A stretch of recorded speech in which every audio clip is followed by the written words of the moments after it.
C'est du beurre net. Quand nous partons de 25% Montoire de Bretagne, 24% je pense à Trignac, tout près à Donge, c'est-à-dire que toutes les villes ouvrières entourant Saint-Nazaire nous offrent leur suffrage. Nous comprenons bien que maintenant les ouvriers, les salariés ne peuvent plus habiter sur la ville même de Saint-Nazaire. Ils sont expulsés vers des communes limitrophes. Comment on explique aujourd'hui ce résultat? Je pense à Trignac notamment, qui est un bastion historique quelque part du communisme, 100 ans de communisme à Trignac, et puis depuis les dernières élections municipales, on a vu virage à droite, là clairement virage à l'extrême droite pour ces élections européennes. Non, là je vais vous contredire. Le terme extrême droite ne correspond pas à la mentalité que nous avons ici. Nous sommes un mouvement patriote, nous le confirmons et nous l'affirmons surtout. Nous avons déjà senti ce retournement depuis les législatives. Les cantonales déjà, une impassion, législative, ensuite les municipales.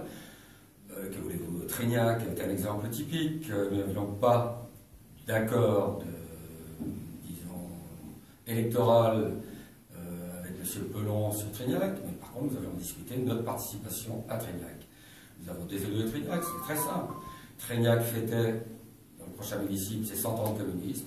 Je trouve que nous avons fait tous une très bonne action d'empêcher ce 100e anniversaire d'être fêté. Qu'est-ce qui fait que les Trignacais, et même les communes aux alentours, aujourd'hui, viennent vers vous tout simplement? C'est très simple. Nous voyons à Saint-Nazaire des adhésions. Quand nous employons ce terme ni droite ni gauche, à Saint-Nazaire, ça se trouve complètement conforté. Je vois parmi les adhérents, beaucoup de gens de gauche, du Parti communiste nous ont rejoints, bien sûr aussi des gens de droite. Mais là, nous pouvons conforter que ni droite ni gauche, c'est le fondement de notre parti, c'est le fondement de notre mouvement.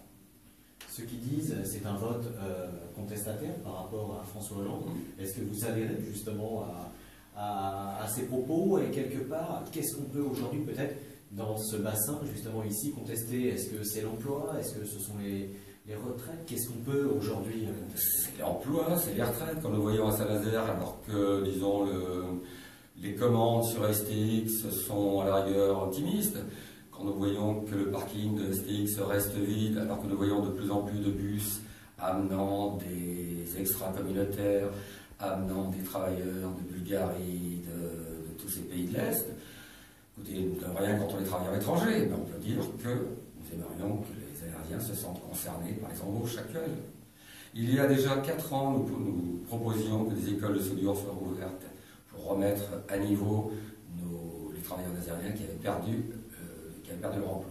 À l'époque, on nous a rigolé au nez.